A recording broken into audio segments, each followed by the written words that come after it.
कोशिश से कामयाबी तक। दोस्तों, कामयाबी की कोई सीमा नहीं होती। ये कामयाब होने वाले इंसान पर है कि वो अपने जीवन में किस मकाम पर अपने आप को कामयाब समझता है। नमस्कार, आदाब, सत श्री अकाल। मैं हूं किरण जुनेजा और आपके लिए लेकर आई हूं आपका फेवरेट शो कोशिश से कामयाबी तक। दोस्तों, हमारे आज के मेहमान मराठी रंगमंच, हिंदी फिल्मों और टीवी से जुड़े हुए हैं। वैसे तो ये किसी परिचय के मोहताज नहीं हैं, फिर भी आइए डालते हैं इनके काम पर एक नजर। साहिबान, हमारे आज के मेहमान का जन्म 21 अप्रैल 1950 को महाराष्ट्र के देवगढ़ में हुआ। इनकी शिक्षा दीक्षा मुंबई में हुई। इन्होंने बिजनेस में डिप्लोमा लिया और जल्द ही एक बड़े बैंक में कैशियर के तौर पर इनको काम भी मिल गया। इन्हें थिएटर का बहुत शौक था। अपने खाली समय में ये नाटक देखने जाते और मौका मिलने पर उसमें काम भी करते। इनकी इस प्रतिभा की पहचान तब हुई जब इंटर कॉलेज कंपटीशन में इन पे नजर पड़ी मराठी नाटकों के महान कलाकार बालधुरी की। बालधुरी साहब ने इन्हें अपने एक म्यूजिकल प्ले में पहली बार काम दिया, जो बहुत ही सफल रहा। नाटकों से शुरू हुआ सफर, इसके बाद मराठी सीरियल्स और फिल्मों का दौर शुरू हुआ। बस वो दिन है और आज का दिन है। इस कलाकार ने कभी पीछे मुड़कर नहीं देखा। इनका एक सीरियल तो भारत के सबसे लंबे समय तक चलने वाले सीरियल्स में से है, जो आज भी आता है और तकरीबन पिछले 23 साल से घर घर में देखा जाता है। और आज लोग इन्हें इनके असली नाम से नहीं, बल्कि इनके टीवी के नाम प्रद्युम्न से जानते हैं। तो आप भी जान ही गए होंगे कि हमारे आज के मेहमान हैं मराठी, हिंदी फिल्मों, रंगमंच और टीवी सीरियल्स के मशहूर और मारूफ कलाकार शिवाजी साटम। तो ये थे शिवाजी साटम। शिवाजी, आइए। नमस्ते। So nice to meet you. आइए। ये तो मैं जानती हूँ कि आपका जन्म मुंबई में हुआ, लेकिन अपने गांव देवगढ़ के बारे में कुछ बताइए। देवगढ़ के बारे में एक चीज बताऊं तो सब कुछ आ जाता है उसमें। मेरा गांव देवगढ़ जो है सिंधुदुर्ग जिले में है, कोंकण कहते हैं जिसे जी। और जो असली हापुस का आम आता है वो मेरे गांव से आता है, देवगढ़ से। तो बड़ी खूबसूरत जगह है, समुद्र के किनारे। लेकिन मेरा घर जो है वो स्लाइटली पहाड़ों में है। बीच में से नदी बहती है, 12 महीने पानी रहता है नदी, और दोनों तरफ पहाड़ है, तो पहाड़ों पे हमारे घर हैं। अच्छा। हाँ। लेकिन आप मुंबई में बड़े हुए, तो आप एक छोटी सी चौल में रहते थे जब आप बच्चे थे, और आप एक बहुत ही मध्यम परिवार से आते हैं, तो उसके बारे में, बचपन के बारे में कुछ बताइए। मेरा जन्म हुआ मझगांव भाईकला में, प्योरली जहाँ कहते हैं ना लेबर क्लास एरिया, जहाँ पर मैक्सिमम टेक्सटाइल मिल्स होती थी। अब टेक्सटाइल मिल्स बंद भी हो गई। तो खैर वहाँ पर ताराबाग नाम की एक जगह है जहाँ पे एक बहुत ब्यूटीफुल खूबसूरत मैदान है, और उसी वहाँ 4 मंजिलों की चाल है, जो अभी 1 महीना नहीं हुआ होगा, अभी तोड़ दी गई। ओहो। तो आई नो, दुख होता है मेमोरीज, लेकिन वो ऐसे अभी डुलने लगी थी बेचारी। तो अच्छा। चलना भी डर लगता था। फोटोग्राफ्स तो होंगी आपके पास? मेरे पास मेमोरी के लिए चाल का फोटो है। हाँ। हम वहीं पे, मतलब सबसे ऊपर वाली मंजिल पर हम लोग रहते थे। 10 बाय 10 की 2 रूम्स होती थी। उसके एक कमरे के अंदर एक, हम लोग पोटमाड़ा कहते हैं उसे। हाँ, वो मेज़नाइन टाइप। हाँ, मेज़नाइन टाइप, जहाँ पर बच्चे सोते थे, छोटे छोटे बच्चे वगैरह। और हम सब मिलकर एक जॉइंट फैमिली थी। 14 यस, 14 लोगों की। हाँ। मतलब हम बच्चे ज्यादा थे। मेरे पिताजी थे, माँ थी, मेरे चाचा होते थे, फिर कजिन सिस्टर्स, एक हम लोग आत्या कहते हैं हिंदी में। डैडी की बहन होती है, हाँ, बुआ। हाँ। हाँ, वो थी, विडो। ऐसे सब एक साथ इकट्ठे रहते थे। तो चाल में, और चाल मतलब ऊपर की जो 10 रूम्स होते थे वो सब खुली रहती थी। एक लंबा कॉरिडोर जाता था। तो रात में 14 लोग 2 कमरों में कैसे सोते थे?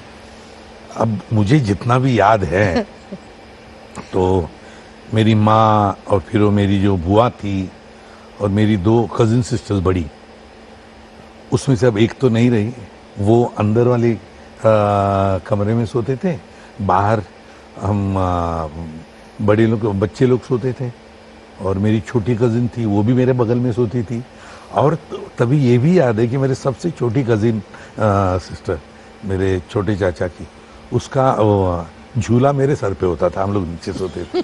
और सब बड़े भाई वगैरह जो होते थे वो हमारे यहाँ समाज कल्याण केंद्र होता था तभी, वेलफेयर सेंटर गवर्नमेंट का, वहाँ बहुत बड़ा छोटे इतना ऐसे जो ये फ्लोर है उतना बड़ा, और मैदान में ही होता था वो, तो वहाँ सब बड़े भाई वगैरह सब नीचे जाकर सोते थे, और मेरे पिताजी सोते थे उस लंबे कॉरिडोर में, बाहर कमरे के बाहर कोयले की पेटी होती थी, पेटी बोलते हैं लकड़ी की पेटी, हाँ, चूल्हे के लिए कोयला हाँ, उसमें रखा हाँ, जाए, उसके ऊपर बंद रहती, उसके ऊपर बिस्तरा रखता था मेरे पिताजी का, हाँ।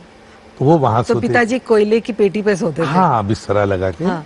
बढ़िया मस्त, हम भी कभी पैर दबाते थे। ये मस्त से जब भी कुल्फी वाला आता था, तो अभी भी याद वही है कि जानबूझकर, अब पता है कुल्फी वाला रात को आता है, और पिताजी जब दिन की पाली करके आते थे तो रात को मतलब घर पे ही सोएंगे, तो पैर दबाते थे, जैसे कुल्फी वाला आया तो हम लोग अन्ना कहते, तो अन्ना को चाबी देते थे, अन्ना कुल्फी। तो ऐसे सब, ये सब छोटी छोटी यादें हैं बचपन की, उस चाल की। और फिर मैदान था हमारे लिए, क्रिकेट खेलते थे, बारिश में अलग अलग होता था। अभी पता नहीं, इन बच्चों को पता ही नहीं, वो छाती की तार निकाल कर उसको ये लगा के डांबर बोलते हैं हम, उसका ये बना के फिर वो, हाँ, कीचड़ में उसको रोतना होता था। हाँ। फिर भौरा बोलते हम, पता नहीं, टॉप को, वो टॉप खेलते थे। एक्चुअली क्या है कि आउटडोर गेम्स मतलब क्रिकेट वगैरह है, लेकिन बाकी क्या बच्चे कंप्यूटर पे बैठते हैं, तो अब वो कंप्यूटर गेम्स खेलते हैं, तब हुआ नहीं तो था। हाँ, तो उस टाइम नहीं था, तो ये सब आज के बच्चे समझते भी नहीं ये सब क्या था। और अब सब अच्छे खासे कपड़े पहनकर उस गेम्स के कपड़े पहनकर, वहां तो तब तो जूते भी नहीं होते थे, मिट्टी में जाके खेलना होता था। अच्छा, ये बताइए, आपका नाम शिवाजी पड़ा, शिवा कैसे पड़ा, उसकी भी एक कहानी है। अब एक तो पहले नाम से ये है कि नाम खाली शिवा ही होता है, वो जी तो जब महाराज बन गए तब उनके साथ जो जी लग गया, वो हमारे साथ अपने आप बाय डिफॉल्ट आ गया। हाँ। तो मेरा नाम मुझे बताते थे कि मेरा नाम विजय रखा था, लेकिन फिर भी मैं रो रहा था, मतलब जब नामकरण होता है तब बहुत रो रहा था, बहुत। तो मेरे चाचा थे सबसे बड़े, उन्होंने पिताजी को कहा कि अरे, उनका एक भाई था जो 22 साल की उम्र में ही गुजर गया गांव में, उसका नाम शिवाजी था उन चाचा का, तो उसका नाम रखो। और जैसे ही बोले, मैं कान में बोला तुम्हारे कान में शिवाजी, हाँ शिवाजी करके, तो मैं चुप हो गया। लेकिन आई लव माय नेम बहुत। ऑफ कोर्स इंस्पायरिंग नाम है बहुत ही, बिल्कुल। और शिवाजी की तो महाराष्ट्र में इतनी शान है, तो मतलब it is something to be proud of.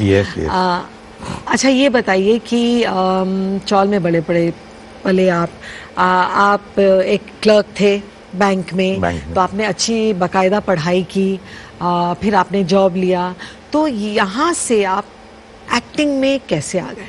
एक तो जहाँ मैं पैदा हुआ, बड़ा हुआ, 6ठी क्लास तक मैं वहीं पर था भाईकल्ला में, फिर मैं परेल में आ गया। लेकिन तब से लेके, जैसे आपको तो पता है किरण जी, मुंबई में गणेशोत्सव बहुत जोर में होता है। आजकल का जो होता है वो वैसा भी नहीं होता, बड़ा मस्त 11 दिन का गणेशोत्सव होता था। उसमें 11 दिनों में कम से कम 10 दिन तो का प्रोग्राम होता ही था। एक दिन पूजा, सत्यनारायण की पूजा, बाकी 9 दिनों में कम से कम 6 नहीं तो 7 प्लेज हुआ करते थे।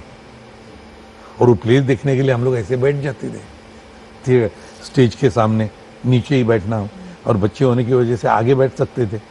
तो पता नहीं, शायद उस वक्त वो बीज ये क्या होगा, शायद बचपन। हाँ। क्योंकि तब वो सब जो तलवारबाजी वाली जो प्ले आते थे, कुछ कुछ सामाजिक सोशल वाले, उसमें कुछ मजा नहीं रहती थी, हा करके बैठते थे, फिर भी देखने बैठते थे।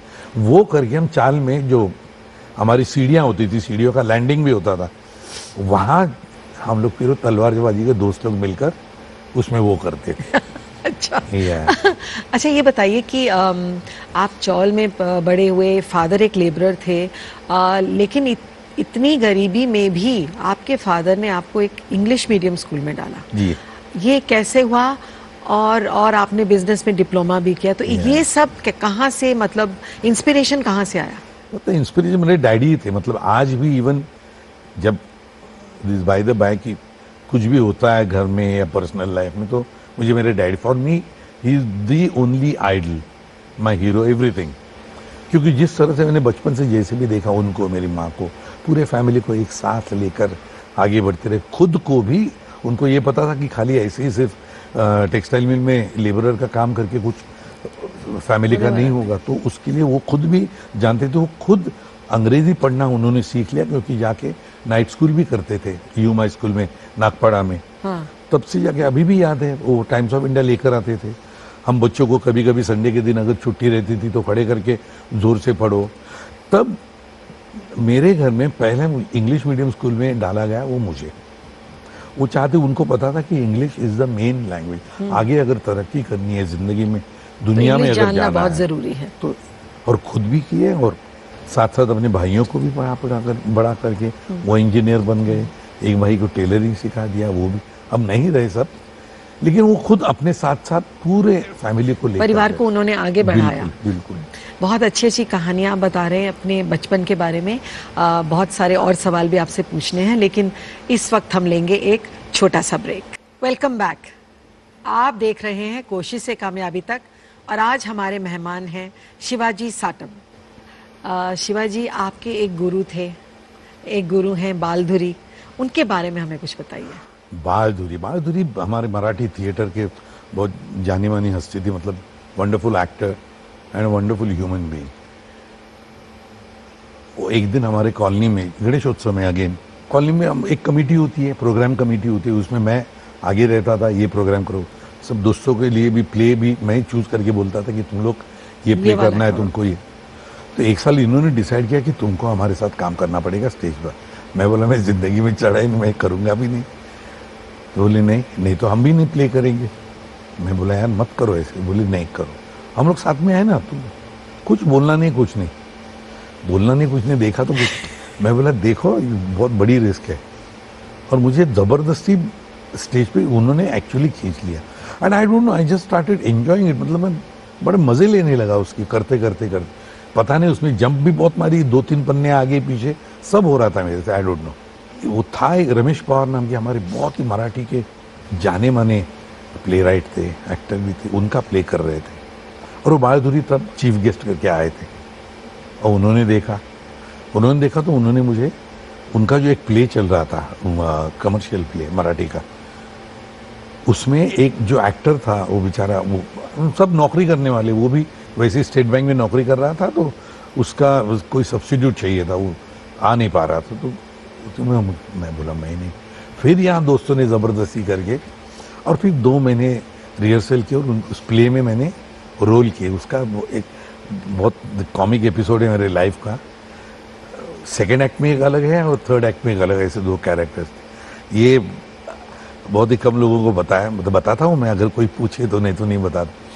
मेरा पहला शो था मेरे लिए, रविंद्र नाट्य मंदिर जो अभी फूले देशपांडे सभागृह है, वहाँ पर मेरा शो था पहले। और अच्छा, उस प्ले में कौन कौन नहीं थे, सबसे बड़े one of the best actors, classical singer वो खुद थे, डॉक्टर वसंतराव देशपांडे, जो अभी डॉक्टर राहुल देशपांडे उसके दादाजी, अमेजिंग एक्टर वो थे, गाते तो। फिर Sumatibai Tikekar, another great singer actor. और फिर बालधुरी हीरो थे। बालधुरी गाते नहीं थे, वैसे सब कैरेक्टर। आप गाते हैं? अरे नहीं, कहाँ वही तो गाने तो म्यूजिकल प्ले था, तो आप उसमें बिना गाए कैसे? गाने वाले कैरेक्टर्स भी होते हैं ना। हाँ। क्योंकि वो तो अच्छा, तो आप बिन गाने वाले कैरेक्टर्स, वो बड़ी डेंजरस कैरेक्टर था। वो दूसरे एक्ट में जो कैरेक्टर था वो एक जवाहिरात होता है, जो जिन्होंने डॉक्टर वसंतराव देशपांडे, जो मियाँ वो मुल्ला जी बन गए होते हैं, उनकी प्रियतमा को भगाकर लेकर जाके शादी करके अब उसे अफसोस हो रहा है और आके माफी मांगने लिए आता है। वो मेरी पहली एंट्री थी मेरे लाइफ की, इतने बड़े हॉल में। वैसे अपने लोगों के सामने गणेशोत्सव में सब चलता है।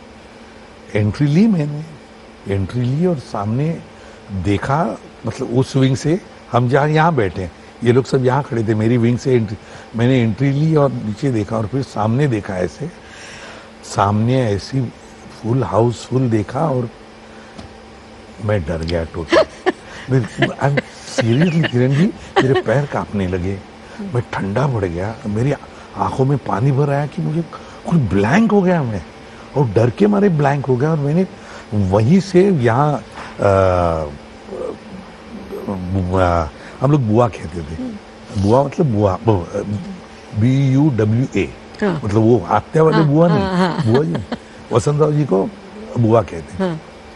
उनके पास देखा मैंने, उन्होंने समझ लिया, और वो पूरा सीन जो था, कर्टन से पहले का सीन था बड़ा, वो उन्होंने अपने तरफ से ऐसे ले लिया कि मुझे एंड में सिर्फ एक ही डायलॉग बोलना था, एंड में सिर्फ एक, कि मेरे जनाजे पे सारा जहां निकला मगर वो न निकली जिसके लिए मेरा जनाजा निकला। ये था, वाकई जनाजा ही था मेरा वो। मैं बोला ये हो गई अपनी वन एंड ओनली मैच। बाहर आया तो बाहर, अच्छा बाद में पता चला कि बाहर बोलता, मैं खुद तुझे डायलॉग बता रहा था, तुझे सुनना ही पड़ रहा था। नहीं, लगभग एक हमारा प्रोडक्शन मैनेजर स्क्रिप्ट लेके नियरली स्टेज पे आ रहा था, प्रॉम्प्ट कर रहा था, मुझे कुछ नहीं सुनाई पड़ रहा था ऑनेस्टली। तो बाहर से जाके मैंने, बाहर आई एम सॉरी, मैंने तुम्हारी नाक कटवा दी यार, तो वाट लगा दी पूरी। पहले जाके माफी मांग ली बुआ से, वसंतराव जी से। मैं गया, उन्होंने देखा, हंसने लगे जोर से, ये पूछे काय झालं, मतलब क्या हुआ, मतलब मैं डर गया। अमी लाइफ में कभी मैंने ऐसे देखा नहीं था, तो मैं डर गया, और डर के मारे मेरी ये हालत। तुम्हारा दोष नहीं है, 2 महीने रिहर्सल की थी ना, बोला हाँ सब लाइन पक्की है बिल्कुल ना, फिर भी ये हुआ, मतलब वो तुम्हारा दोष नहीं, वो उस जगह का दोष है। उस तीसरे एक्ट की नकल पाठ है पूरी, बोला हाँ मैं हूँ, घबराओ मत। इतने बड़े एक्टर, इतना बड़ा इंसान, उस वक्त उन्होंने जो संभाल लिया, तब से आज भी मुझे से आई गेट उनकी याद में, कि वो और ये बाढ़ नहीं होते तो मैं जिंदगी में एक्टर बनता ही नहीं। मुझे लगा कि ये मेरे लास्ट पिछवाड़े पे लात पड़ेगी और हाँ बाहर। एक आपका बहुत पॉपुलर प्ले था धनी मनी, उसके बारे में बताइए। धनी money was an amazing play. मतलब वो साइकोलॉजिकल ये था कि एक कपल है, बहुत प्यार करता है अपनी बीवी से, it's inspired from who is afraid of Virginia Woolf. तो उनको बच्चा नहीं होता है, तो उस बेचारी को टोकते रहती है औरतें आस पास, और एक दिन उसे ऐसे लगता है कि उसे अपने बच्चा हो रहा है, पेट में बच्चा बड़ा हो रहा है, she has all the sign, और ये भी बड़ा खुश है कि चलो, और बच्चे को लेके घर आते हैं तो सब फिर से वही बात है कि इसको कोई बुलाते नहीं है, कुछ नहीं, कहीं पर बोलती ये तो बांझ है, ये आएगी। अरे बांझ बोले बच्चा है, किधर है बच्चा? बच्चा होता ही नहीं है, वो तो ऐसे लेके अपनी इमेजिनेशन में, और उसको सपोर्ट करते ये पति भी आधा उस दुनिया में, उस जोन में, इस जोन में। तो ये अपनी बीवी को लेकर घर छोड़कर दूर गांव के बाहर रहने आता है। वो सुपरवाइजर रहता है किसी फैक्ट्री में, और दोनों का संसार चलता है। वो बच्चा बड़ा होता है, यहाँ तक कि वो टीनेजर बन जाता है, और फिर ही स्टार्ट्स मिसबिहेविंग, बाहर छेड़छाड़ करें लड़कियों की, बच्चों के साथ जाके ताश खेले, शराब पिए। एक दिन ये उसकी वजह से ये पूरा धीरे धीरे जोन में जाते गया वाइफ के साथ, कि बोलते कि इसकी वजह से मेरी जिंदगी बर्बाद होती जा रही है, इसकी वजह से मेरी वाइफ की भी और भी परेशानी बढ़ती जा रही है, और ये मार डालता है उस बच्चे को जो बच्चा नहीं है। वो दोनों उस जोन में, वो बच्चे को ये मार डालता, और फिर धाए धाए रोने लगता है कि बोलते कि अब तुम क्या करोगे? वो नहीं था, अच्छा नहीं था, वो अच्छा किया तुमने।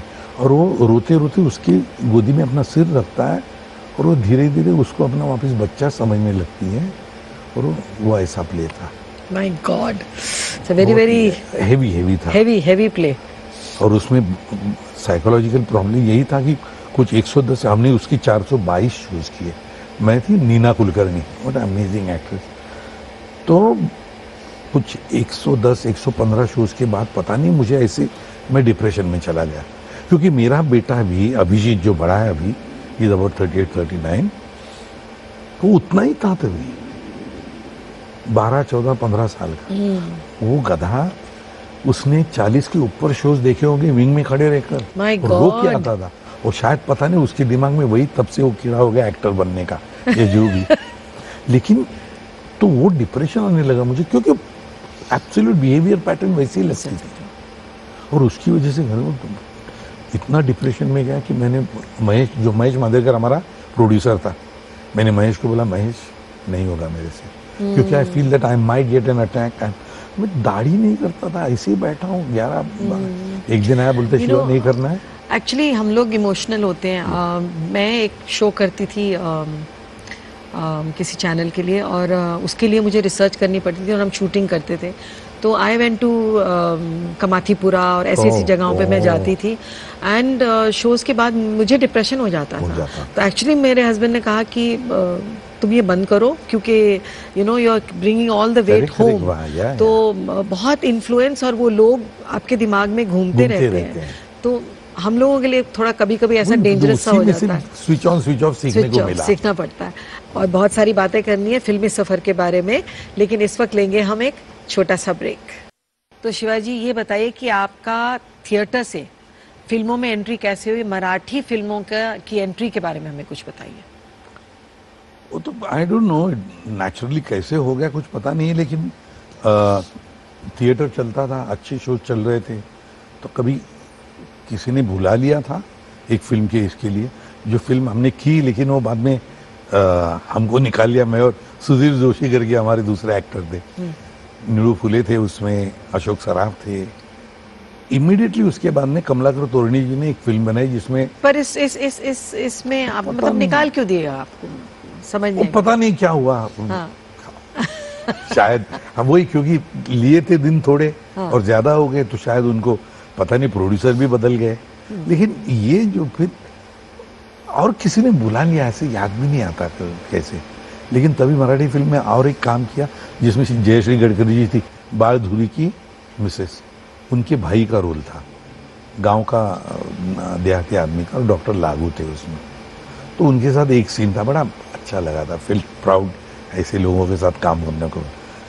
वो शुरुआत हो गई, और फिर थिएटर चालू था, प्लस मराठी सीरियल करने लगा, और साथ साथ धीरे धीरे अच्छे अच्छे लोगों के साथ काम करते आया। ऐसे कोई खास ऐसी कोई ये नहीं था। पर आप छोटे रोल करते करते हीरो के रोल करने लग गए, मतलब बहुत मुश्किल होता है कि यू नो अगर आप छोटे कैरेक्टर से स्टार्ट करो तो। पता नहीं किरण जी, ऐसे कभी लगा नहीं। मे बी ये थिएटर की डिसिप्लिन है कि रोल हमको जो पसंद आया हम कर रहे हैं, वो चाहे छोटा हो या बड़ा हो, हीरो का हो या सपोर्टिंग में। हाँ, लेकिन रियली कभी मन में नहीं आया। नहीं, आपके मन में नहीं, लेकिन लोगों का क्या होता है कि बहुत ऑफन फिर आप उसी में अटक जाते हैं और लोग उससे आगे बढ़ते नहीं, आपको मेन रोल देते ही नहीं है, क्योंकि अच्छा ये तो भाई के लिए अच्छा है। ये हमारे हिंदी फिल्मों में ये है, क्योंकि मैंने काफी फादर के रोल्स किए, सभी हीरो लोगों के ऐसे, तो ये अटक जाते होता है। अच्छा लगता है, ये अच्छा शिवाजी का, ये शिवाजी को ही ले लो, शिवाजी को, तो उसमें चॉइस नहीं रहती फिर। लेकिन साथ साथ इसीलिए theatre comes into play. Marathi theatre में अलग अलग रोल्स करने मिले, साथ में सब जो दोस्त थे आज वो लोग भी बड़े हो गए। जैसे Mahesh is one of the friends, Mahesh Manjrekar, अब वो जानते हैं, लेकिन उसके फिल्मों में उसने ऑलवेज मुझे अलग अलग रोल्स दिए, क्योंकि वो जानता है, वो थिएटर से जुड़ा हुआ था। लेकिन बाकी हमारे जो Hindi, and I don't blame them, after all investment है, रिकवरी है, एक डेफिनेट चलो भैया ये स्पेशलिस्ट इसका है, ये स्पेशलिस्ट उसका, तो हो जाता है, ठीक है। कुछ फिल्मों के लिए आपको अवार्ड भी मिले। सबसे फेवरेट फिल्म मराठी में आपकी कौन सी है? मेरी सबसे फेवरेट मराठी फिल्म है उत्तरायण। ऐसे दो तीन है, एक ही नहीं बोल सकते, लेकिन उत्तरायण अफेक्ट्स मी वेरी, बहुत प्यारी फिल्म है। फिर एक मेरे बेटे ने जो बनाई, उसमें ये कैरेक्टर हापुस, मैंने बताया था हापुस, देवगढ़ का हापुस सही होता, वो है। और महेश की दे धक्का, मराठी की लिटिल मिस सनशाइन से इंस्पायर हुई फिल्म। उत्तरायण जो है, it's a beautiful love story of two friends, man and a woman, who meet by accident after 50-55 years। दोनों की ट्रेजेडी, कभी अपनी लाइफ में कभी स्कूल में एक साथ पढ़ते थे, somewhere he used to like, but he comes from a middle class background, ये बड़ी रिच ये है, लेकिन वैसे भी नहीं थे, फैमिलीज हैं इंटरकनेक्टेड, महाराष्ट्रियन फैमिलीज है, और उसका भाई इसका दोस्त है, एक साथ क्रिकेट खेलना, ये इसको बड़ा प्यारा, used to like her a lot, लेकिन कभी कह नहीं पाया। उसका भी इसके साथ अच्छा होता था, कविताएं पढ़ो, ये उस जमाने का वो जो दिखाया था। But over a period of by accident through a common friend they meet and then their whole life starts again. और सिर्फ इतना, तो फिर उसमें इसकी जो फैमिली है, बेटा है, शादी करने वाला है, वो ये ऐसे सब, इट्स अमेजिंगली ब्यूटीफुल। ये again that inspired, not the same thing, inspired from the Bridges of Madison. या तो वो सिमिलर, मैं सोच रही थी कि ये एक इंग्लिश फिल्म से बहुत मैच करता है। अच्छा, अब बात करते हैं आपकी हिंदी फिल्मों की। जहां तक मुझे याद है, पेस्टन जी आपकी फर्स्ट फिल्म थी, अनुपम खेर एंड नसीरुद्दीन शाह आपके साथ थे। बेसिकली शबाना जी भी थी, बट बेसिकली मैं उसमें आया because of Vijaya Mehta. Vijaya by के साथ मैंने 2 प्लेस किए थे। तो उन्होंने पूछा कि शिवाजी, मैं नौकरी करता था बैंक में, तो बैंक में कितने बजे जाता है? मैं बोला 10:30 बजे। अच्छा, कल आ जाओ, फोर्ट में शूटिंग है। ठीक है, क्या कुछ पूछना नहीं है, बाई ने बुलाया ना, मतलब विजया बाई ने बुलाया, तो बाहर जाना है। किती वाजता येशील? म्हटलं तुम्ही सांगा, आप बताइए। 9 वाजता ये, 10 वाजता बँकेत जायचं, मतलब 10 बजे बैंक में निकल जाओ। 1 घंटे में? हाँ, कोट पहन ले, काला शर्ट पहन, और एक डॉक्टर की बैग ले। फिर सीन बताया, तुमको आना है डेथ सर्टिफिकेट के लिए, तुमको बुलाया है, अनुपम गुजर गया, नसीर ने बुलाया, तुम कुछ नहीं, आके तुमको 40 रुपये मांगने हैं तुम्हारे सर्टिफिकेट के, विजिट के। वो सीन है। अब तुम देखो, खाली जाके मांगने नहीं है, तुम अभी एक्टर हो, करो। और झिझक है, ये है, बहुत ऑकवर्डनेस है, एम्बारस, वो करने, वो छोटा सा सीन किया। तो बाद में शबाना जी भी था सामने, ये बहुत प्यारा किया। भाई भी बोली, भाई ने ऐसे किया, ले जा, भाग, 500 रुपये मिले, भाग गया। तो ये थी पिस्तक जी की मेरी शुरुआत। उसके बाद में फिर नाना ने फिर से बुला लिया। तो आपकी एक बहुत बहुत अच्छी फिल्म गुलजार साहब के साथ थी, उसके बारे में कुछ बताइए। अरे ऐसी कमाल की स्टोरी वो थी, जिसमें अगेन सुहासिनी मुले और मैं हस्बैंड एंड वाइफ, तब्बू हमारी बेटी है, उसमें नाना है, वहाँ गांव का एक ही है, पॉलिटिकल बैकग्राउंड है टोटल।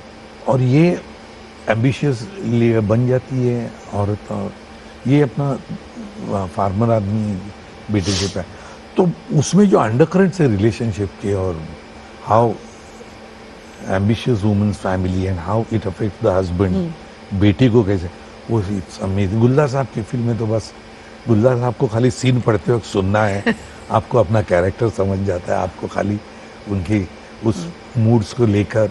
मेरे ख्याल सुहासिनी मुले को उस फिल्म में नेशनल अवार्ड मिला था शायद, she got the national award for it.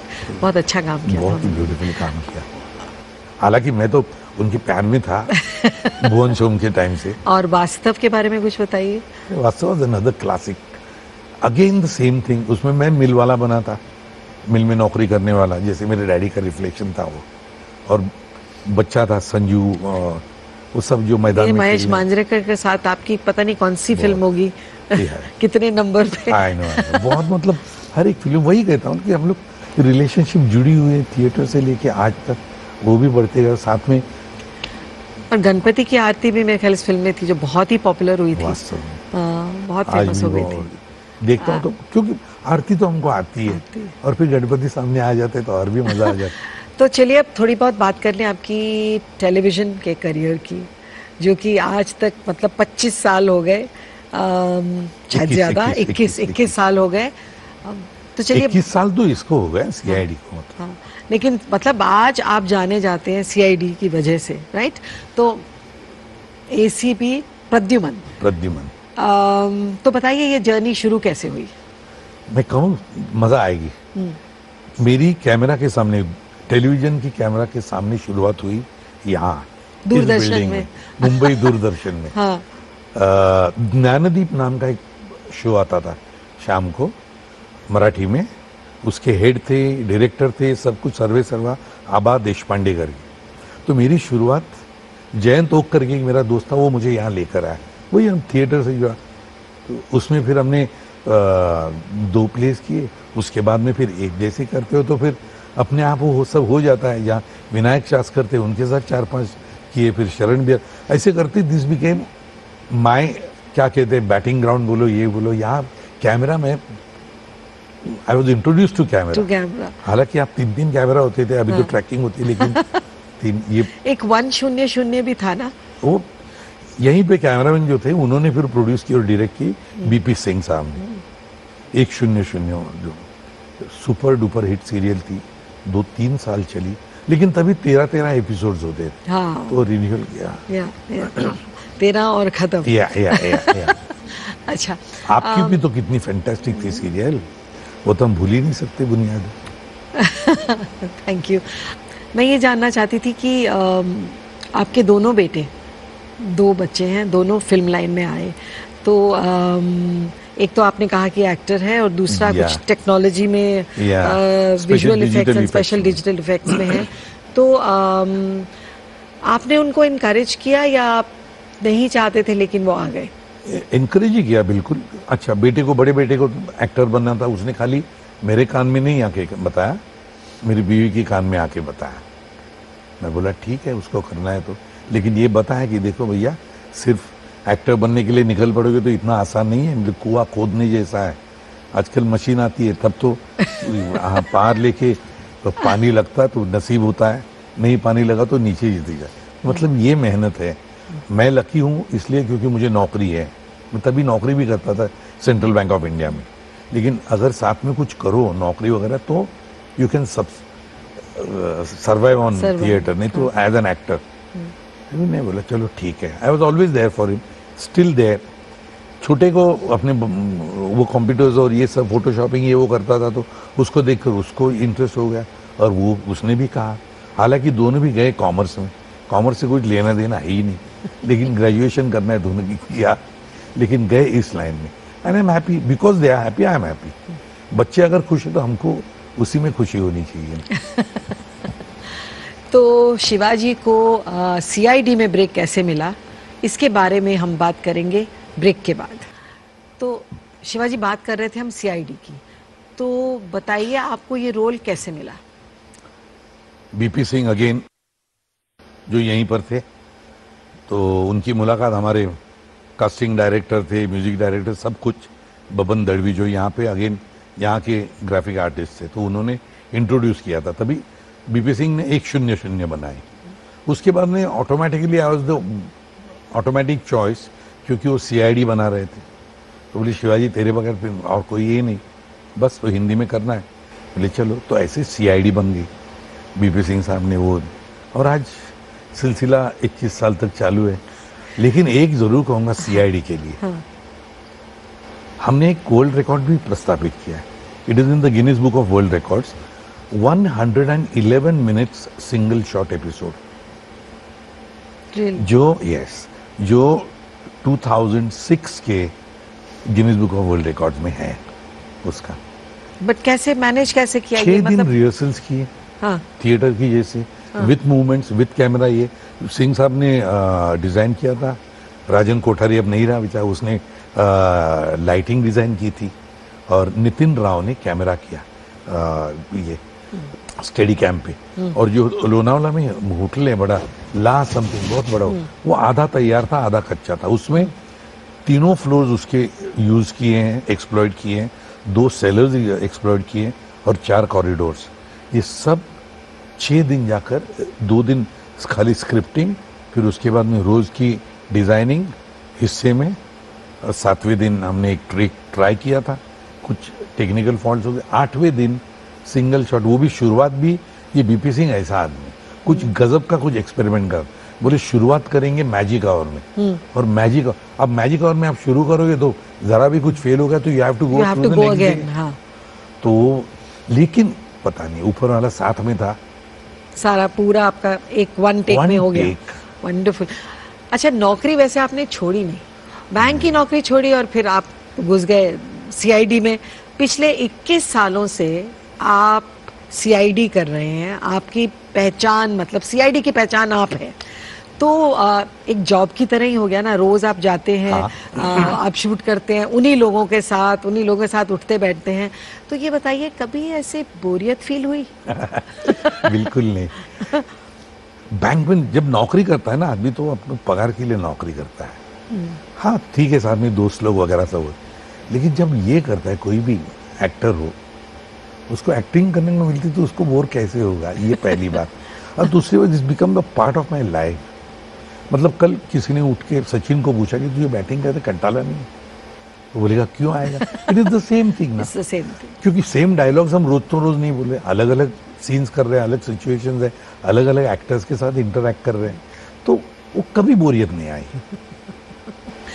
अच्छा, एक बार अपना वो फेमस डायलॉग बोल दीजिए हमारे दर्शकों के लिए। नहीं किरण जी, कुछ ना कुछ तो गड़बड़ जरूर है। लेकिन आप तो बड़ा स्माइल करके बोल रहे हैं।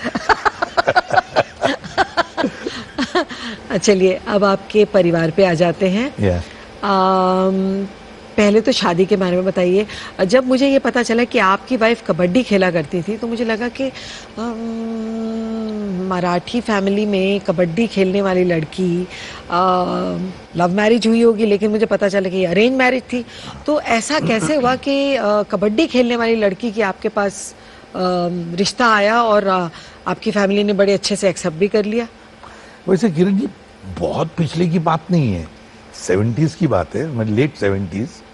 और फिर घर में वही था ना, मेरे daddy is the main head of the family. वो खुद जिम्नास्ट थे।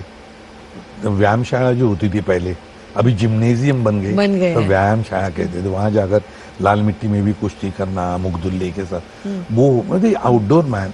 प्लस आदमी को इवॉल्व होना चाहिए, व्यक्ति मतलब पर्सनालिटी। आपकी कोई तो मेरी कजिन सिस्टर जो सबसे बड़ी थी, वो जो अब नहीं रही, वो बॉम्बे स्कूल्स की अवार्डिंग, बहुत अवार्ड्स लिए हुए एथलीट थी। उसको खुद कभी कभी जाकर ले जाते थे संडे को, जब रेसेस होती थी, कंपटीशन होता, मतलब वैसे थे डैडी हम।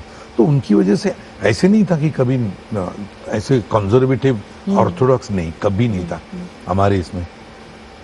तो ये रिश्ता आ गया कि थ्रू ए कॉमन फ्रेंड हमने देख लिया, थोड़ा अच्छी लगी उसको, मैं अच्छा लगा, तो शादी हो गई। वो she was captain of the Maharashtra team, kabaddi team, Chhatrapati Shivaji award winner. फिर वो रही महाराष्ट्र की मैनेजर रही, यूनिवर्सिटी की कोच रही है, सब कुछ करती रही। बट सैडली आई मीन वो ज्यादा लंबा सफर नहीं हुआ हमारा, फिर भी हम 24 साल तक साथ में रहे।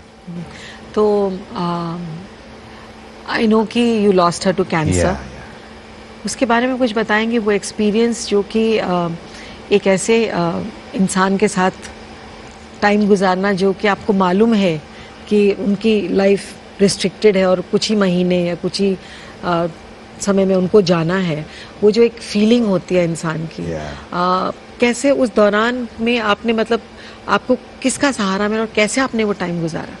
आई डोंट नो, मतलब क्या ये स्ट्रेंथ कैसे आती है, लेकिन एक था कि मेरे बगल में, मतलब ऐसे नहीं कि दूर दूर, मेरे भाई थे, कजिन ब्रदर्स थे, कजिन मेरी मदर थी, ये सब बिल्कुल बगल बगल में। हम लोग आज भी, वो जॉइंट फैमिली 14 लोगों की, आज हम ऐसे 3-4 बिल्डिंग में बिखरे हुए हैं, लेकिन जैसे आप पुकार सकते हो इतने नज़दीक है, तो सब रहते थे। तो कहीं ना कहीं तो जो इमोशनल सपोर्ट ज़रूरी होता है वो था। साथ साथ बच्चे भी बड़े हो रहे थे, उनका सब खान पीन, खाना पीना देखना, सब मम्मी रहती थी, मेरी भाई की वाइफ है शैला, वो ये सब एक साथ थे। इसकी वजह से वो एक जो एरिया था जो सबसे डरावना होता है किसी सिंगल मेल को या सिंगल वुमन को, वो उतना ये नहीं हुआ। बस मुझे देखना था, मेरा अपना जो थिएटर और फिल्मों का ये था, और बच्चे ठीक से सिर्फ पढ़ नहीं रहे, ठीक से बड़े हो रहे, ठीक से होना, उनके संस्कार वही थे जो टिपिकल होते। लेकिन यहाँ एक बात और बताऊंगा कि जब ये सब हुआ, ये हादसा मेरी वाइफ के साथ, उस वक्त में गुलाम मुस्तफ़ा की शूटिंग मेरी चालू थी, जिसमें नाना था, अरुणा जी थी, पार्थो घोष की फिल्म, उस दौरान जो 3 महीने शूटिंग के दौरान इन लोगों ने और पार्थो, इन तीनों ने ऐसे संभाल लिया है मुझे, बहुत, मतलब जो अगेन उस तरह जो फैमिली के नहीं थे लेकिन फिर भी अपने थे, बहुत संभाल। तो मैं ये कहूँगी कि आजकल के ज़माने में न्यूक्लियर फैमिली ज़्यादा हो गई है। बच्चे भी नहीं चाहते हैं कि हम पेरेंट्स के साथ रहें, उनको लगता है कि हम अलग रहें, अपनी हमारी आज़ादी हो, हमारी ज़िंदगी हो। तो कहीं आपको लगता है कि ये न्यूक्लियर फैमिली में एक अकेलापन और जैसे ये सपोर्ट सिस्टम है वो मिसिंग है, जो कि पहले की जॉइंट फैमिलीज़ में एक न्यूक्लियर फैमिलीज में ज़्यादातर ये ऐसे होते हैं, क्योंकि अगर आप अपना घरदार छोड़कर दूर से अगर आ गए तो आप एक्चुअल न्यूक्लियर फैमिली बन गई आप, फिर आ जाते हैं, फिर नेबर्स आए या कोई दोस्त लोग। लेकिन मैं वही कहता हूँ कि अगर चाहे न्यूक्लियर, बच्चे बड़े होते हैं, अपने संसार होता है, उनका अलग से ज़रूर करें, लेकिन मैं ये समझता हूँ एक बुके जैसे होता है ना, सारे फूल इकट्ठे होते हैं, वैसे ही करीब हो, ये it can be a cluster of nuclear family which is one big cell. ऐसे I know it's a romantic idea, लेकिन नहीं, बट ये बेस्ट है क्योंकि आप इंडिपेंडेंट है लेकिन तो भी आपकी एक एक सपोर्ट है, जरूरी होता ही है, बहुत जरूरी है, बहुत जरूरी है। ब्रिजेस होने अभी देखिए आज के टाइम में हम लोगों ने ये ओल्ड एज होम्स खोले हैं, ये सब चीजें क्यों आ रही हैं? इस वजह से आ रही है कि सपोर्ट सिस्टम नहीं है। और बहुत सारे हमारे पेरेंट्स हैं जिनके बच्चे अब्रॉड चले गए हैं, वो अमेरिका रह रहे हैं, कहीं और रह रहे हैं, ये पेरेंट्स नहीं जा सकते वहाँ, तो उनके लिए कोई सपोर्ट सिस्टम ही नहीं है। तो आसपास परिवार का होना, दोस्तों का होना बहुत जरूरी है। यही इसीलिए मुझे लगा ये रोमांटिक आइडिया लगती है, looking at it from a very neutral point of view, practically, क्योंकि तरक्की के लिए आदमी को दूर जाना ही है। बिल्कुल बिल्कुल। बहुत अच्छा लगा आपसे बातें करके, लेकिन ये जानना चाहूंगी इससे पहले कि हमारा प्रोग्राम खत्म हो कि आपके फ्यूचर प्लान्स क्या हैं? आई एम हैप्पी, एक्टर हूँ, रोज कुछ नया करने मिलता है अपने आप को। मतलब आप ज्यादातर लोगों की तरह डायरेक्टर, राइटर, प्रोड्यूसर ये सब नहीं बनना चाहते? मेरे में वो ताकत होगी नहीं होगी पता नहीं, लेकिन मैं आलसी हूँ, लेजी हूँ। आई एम हैप्पी, मतलब दिन भर काम करता हूँ, at the end of the day I am happy. अपनों में जाके सीधे घर चला जाता हूँ, पोता भी है, उसके साथ जब फ्री होता हूँ खेलता हूँ। हाँ, तो in a way I am contented, very honestly. तो ठीक है ना, और क्या क्या क्रिकेट विकेट भी कुछ खेल लेते हैं साथ साथ, मुझे पता है। बहुत खेलता है, अभी बंद किया, ये इसने दगा दिया है। तो फिर वही हमारे मराठी थिएटर की बड़ी टीम, रेगुलर प्रॉपर खेलने वाले हम लोग। हाँ, लेकिन अभी वैसे थोड़ा नीज की वजह से, हाँ, नीज की वजह से यू कांट हाइड एज ना। ठीक है, एक्सेप्ट करना पड़ता है, and if you accepting it well, that is, ये भी बहुत अच्छी बात है। आपके सामने वहाँ एक किताब रखी है, मैं चाहूँगी कि आप उसमें अपना ऑटोग्राफ हमें दीजिए और हमारे दर्शकों के लिए 2-4 लाइनें लिख दीजिए।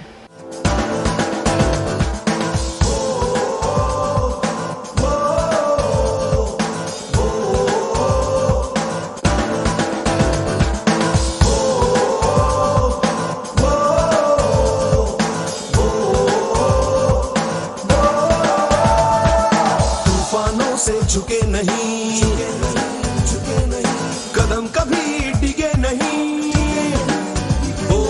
तूफानों से झुके नहीं, कदम कभी डिगे नहीं, राह में रुके नहीं, आसमां से बुलंदी तक, कोशिश से कामयाबी तक, कोशिश से कामयाबी तक, कोशिश से कामयाबी तक, कोशिश से कामयाबी तक, कोशिश से कामयाबी तक, कोशिश से कामयाबी